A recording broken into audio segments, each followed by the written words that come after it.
Okay, so in this video, I'm going to be showing you why Xayah top is actually quite a good pick. Now, I'm going to be using the VOD review because I played quite the I feel like I'm in the game. Sorry, I feel like I'm playing quite the representative game.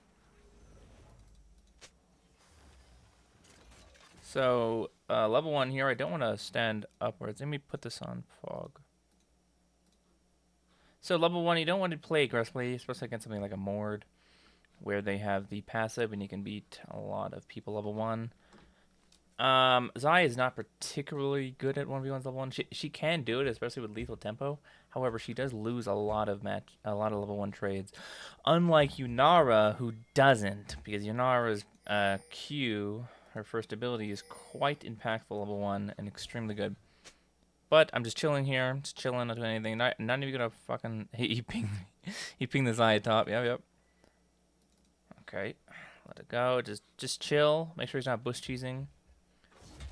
Then once you see him, you can walk up. Okay. So one of the best. I'm just gonna point this out right away. So here's the thing with range tops. You want to, if you can't. I mean, you could theoretically just poke out the enemy, but guess what's gonna happen? You're gonna have a pathing jungler just go straight to you. If this Talia, if I attack him right now, the wave will slow push to here. By the time it is here, he could theoretically just hold it there, take minimal damage, and just wait for his jungler to finish Krugs, come up here, and gank me. That's what happens in most range matchups because of, well, it's a range matchup. They're easy to gank and they're squishy. And if they're pathing up, this, the same thing will happen just a minute later. And you'll probably be in the middle of the lane. But I'm just chilling right now. Just last hitting. So let me fast forward.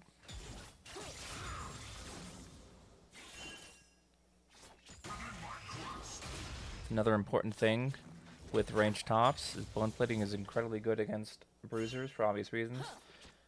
I went up there quite aggressively because I knew he didn't have his pull, so I could trade with him. Now this guy's kind of an idiot and he just stood in the feathers, but he evolves over time. But see, you have to anticipate their abilities.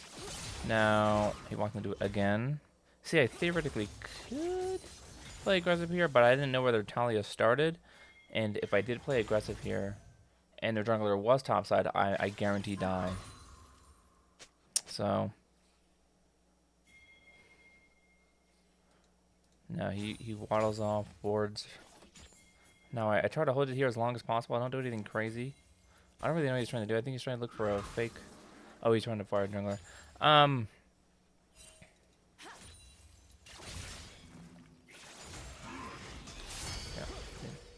That's all you gotta do. Trades, little trades. A lot of the time, they'll bring Doran's shield and they'll just heal like 25% of the damage you deal to them, not more.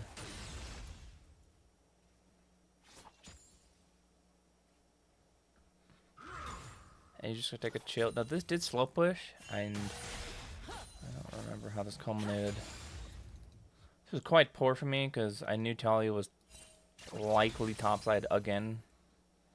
She did a pure bot once.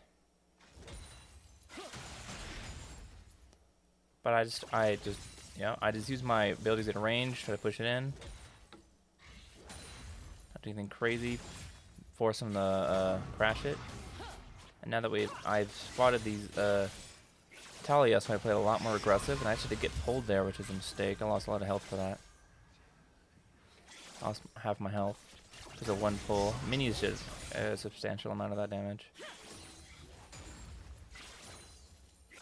Now I don't roam to help these guys because I don't need to. That's it. Now I did. I think I have to kill him here. Yeah. See the let me go back to that.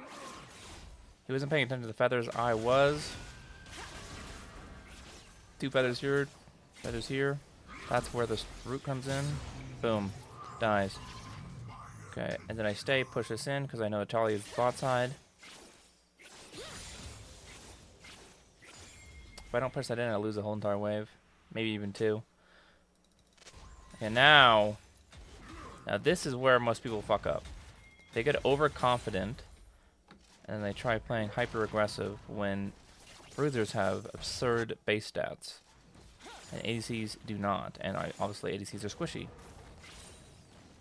So, I basically just play the same way I would have the whole time I've been playing, like as if it's level 1 to 4 again.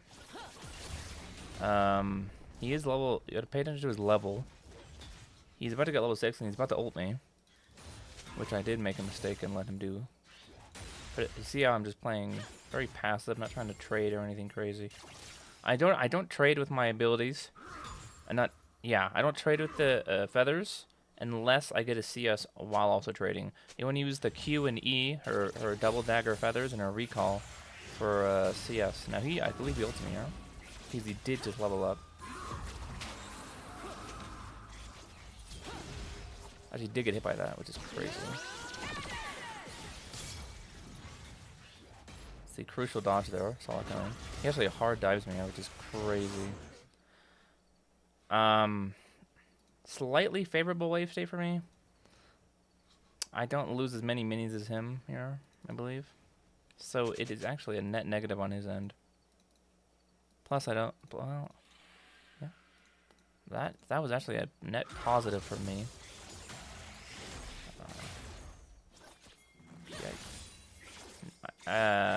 See, the reason why Talia hasn't gone top is because she can't really.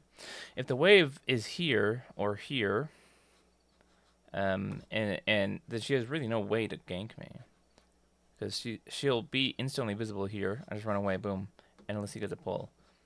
Most of the time, what people do is the range will let them push in, and then the wave will stack. They could dive you under 1 stack, but 2 is ideal.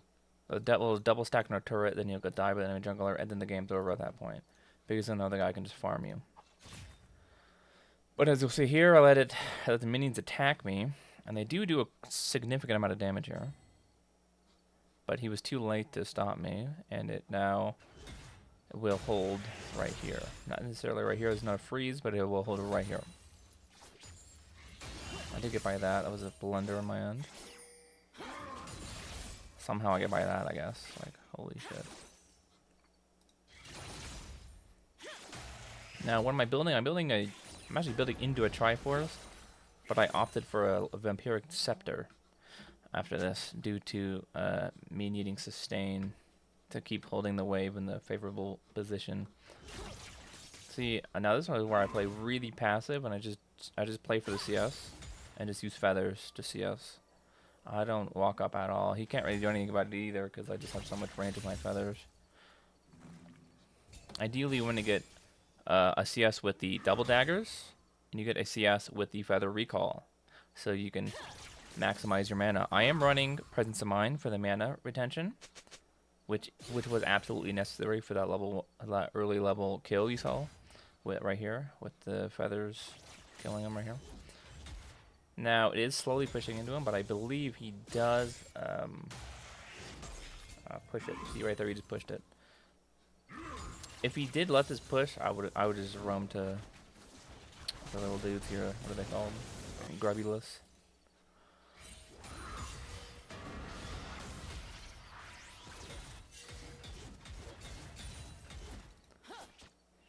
Now, what he wants to do here is let it push to him as much as possible. Because he has no AoE in his kit, really, except his Q, which he doesn't need to use to CS. But if he does, he'll get whittled down a little bit, but not like a substantial amount. And then Atalia will likely use an ult or something to cut me off and kill me. So yeah, right here, that was a blunder on my end. Let him get too close. Yeah, I'm walking very evasively. This is a good tip with Xayah. Specifically with Xayah. So her W gives movement speed when walking. I think it used to be when walking towards enemies, but now it's just in general. So I walked up too close. I should have been standing right here. I can still get the minions there. It was a foolish mistake, but I made up for it by outplaying them. Now, I use my movement speed The dodge back and forth. The unpredictable patterns. You don't want to walk down here, obviously, because you'll get cut off. And Talia could be down there. So, and he was pulling this way, so I walked back and forth to get in favorable positions. And I walked that way because I thought he was going to Q then, but he didn't have it up. I think Mord Q was on about a 6 second cooldown. I did get hit by there. Not great, but it did bait him into... that flash wasn't necessary because his Q still continues after death, even if he cast it a little late. So, the mistakes actually turned into my benefit, which was ideal. Now, the lane isn't necessarily over, but it is kind of over. Like, he's pretty fucked now. He can still kill me to 1v1, but I'm going to have to basically just completely shit the bed on everything. And now I can basically do whatever I want because I can, but I can't really get dived.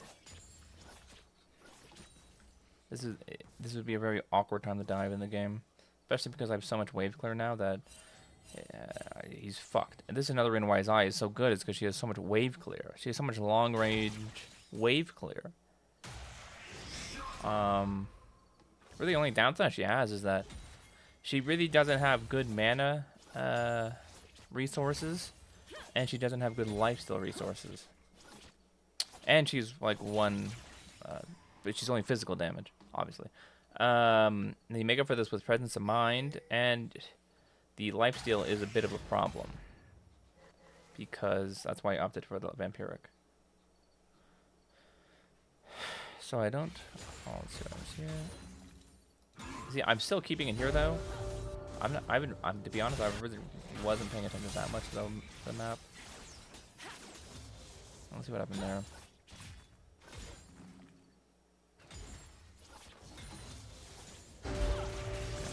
I did get hit there. That was just a blunder. He won that trade for sure. But I do have lifesteal now, so it's not the worst.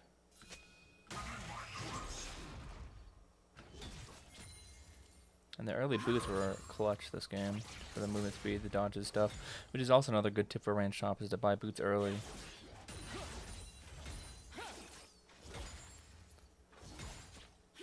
No, this is I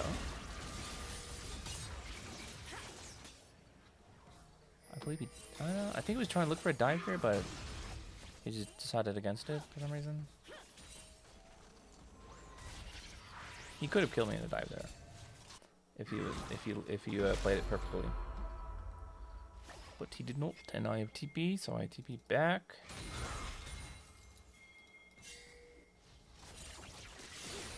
Get my Hearthbound axe.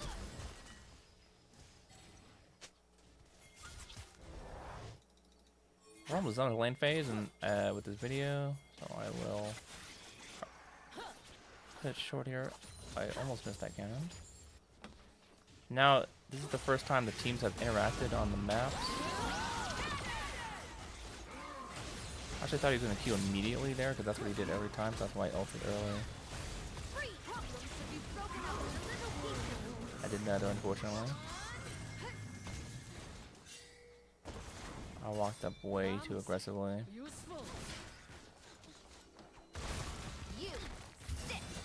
I'm not sure what happened there. Oh, the rocks. A little mistake. It didn't matter though. I believe he got the kill, so I did reset his goal. So there was that. That's a positive. I don't know why though. I don't know how this set got so fucking fed as a support. He had like 18 kills. So I'm back top. I am now posturing more aggressively because I finished my item. This is a huge spike because you get so much movement speed, and you get the you get so much damage off machine procs.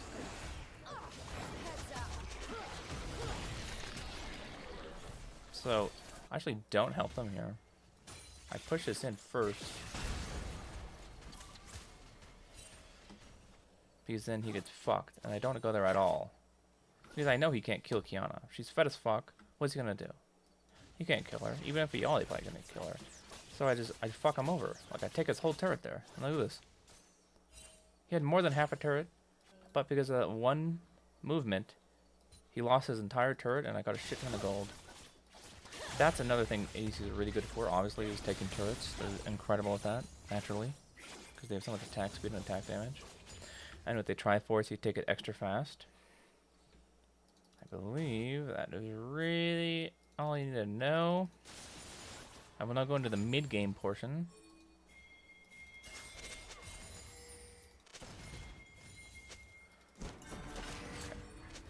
Now, I'm stuck on top, because I don't want his dumbass to get the turret just yet, because there's not... I don't think there's a neutral objective. I can't really tell on this VOD.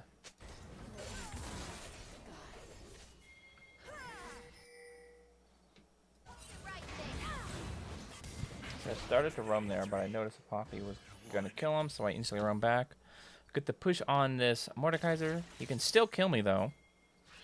He has Rylai's, which is basically you're fucked if he hits you with his 3-hit passive. Steal even in this part of the game, because he's just... You need to be like an entire item and a half above Mordekaiser to 1v on him. Sometimes more.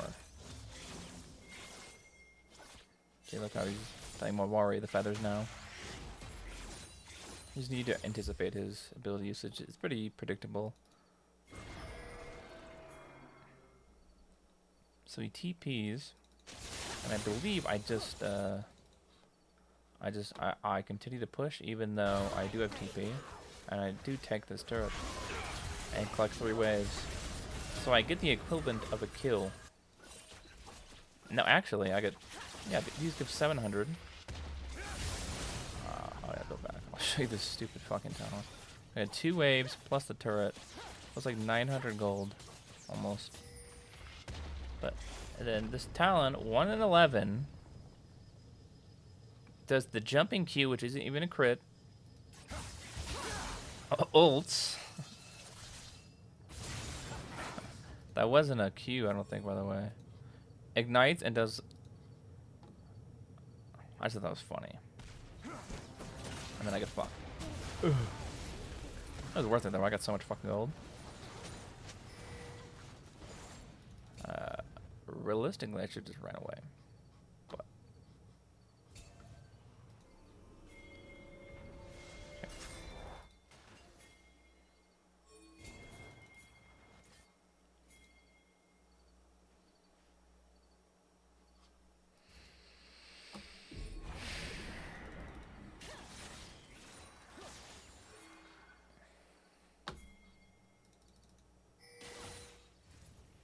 Okay, I meet the Talon again here, I believe.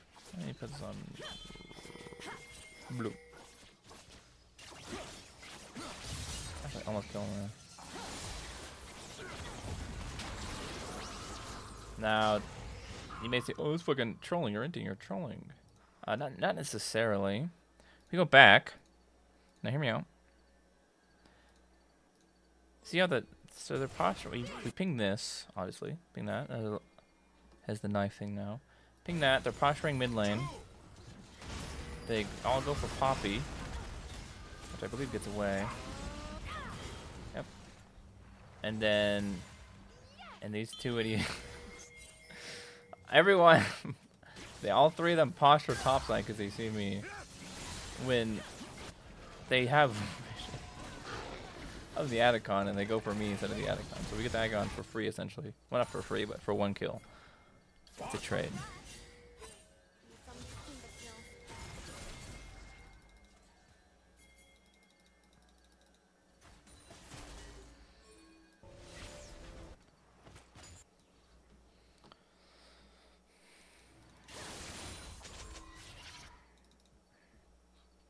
I went back for Bork there, or something along the lines of it.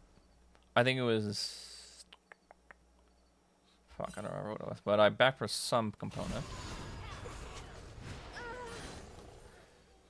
And then this is when I first interact with the team, essentially, as a top player. I see this motherfucker jumping this bitch. The 16 and 13 set. Save her. Oh, not save. A Talon killed her. Saber from the set, that is, rather.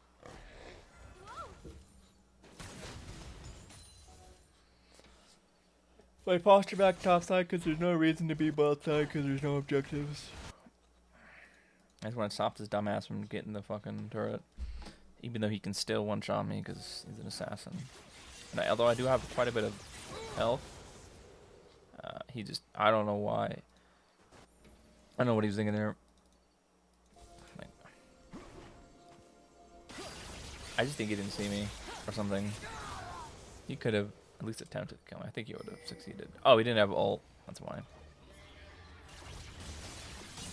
So I'm playing quite wary of Mordekaiser now because he has his ult and he could probably, and he can still beat me in 1v1. Because that champion is just, it's a 1v1 demon. Literally. So posture around Baron. Go back, sorry.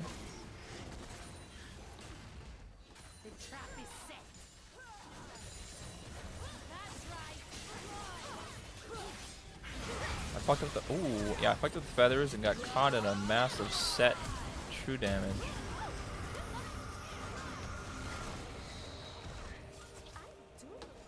I did not anticipate.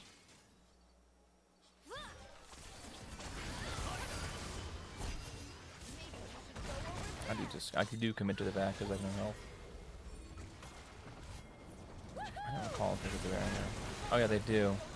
They get Baron, but I instantly TP bot side because I knew they were gonna get Baron anyways, and I pressured this bot turret. But then Talon already knew that. This guy was pretty fucking cracked. And then he does his dick around thing. Like, everyone on this team knew how to play against Xayah except the Mordekaiser. It is so funny. Because this guy knew exactly why not to fuck with me. Because of my W stem. He knows how much damage I do. But he also knows how much damage he does. So...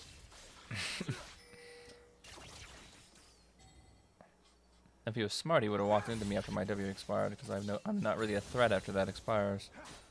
But he basically just lets me live here for some reason.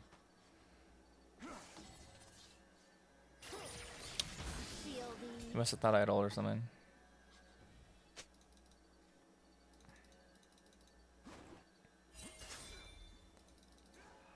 But if he wasn't there, I would have gotten this turret and potentially even that one up there.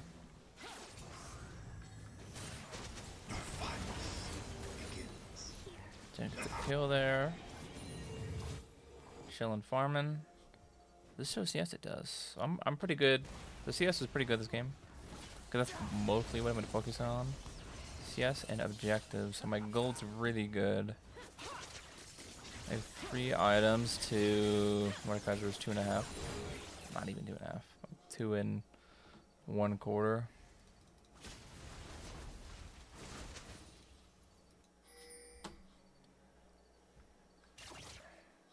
Dragon is spawning, so I'm pushing the bot side out.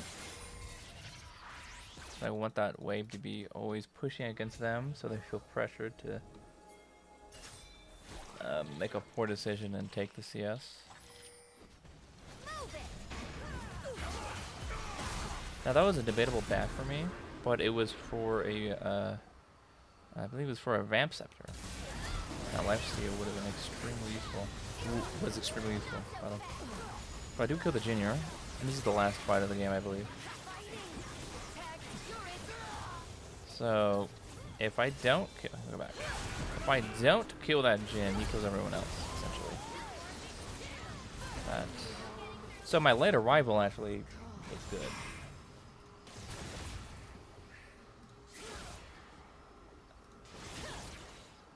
Yeah, he probably kills her, then he turns around and kills her. And then I help assist in killing this Talon, and then I lay this shit on. Yeah, and then we take this, and we basically end the game. So that's pretty much it. So that's how you play Xayah mid and early game. Although I'm going to separate these into 2 parts. It's kind of boring early game, I'm not going to lie. It is quite boring early game. There's not really a lot of fun stuff to do. Unless you're playing against like maybe a Shyvana, or with a really bad ganking and against a really weak laner. or like a really what's the term? Predictable laner, kind of like an Ornn. That's pretty easy to predict. Sets, yeah, sets easy to gap, like space. That's it. Deuces.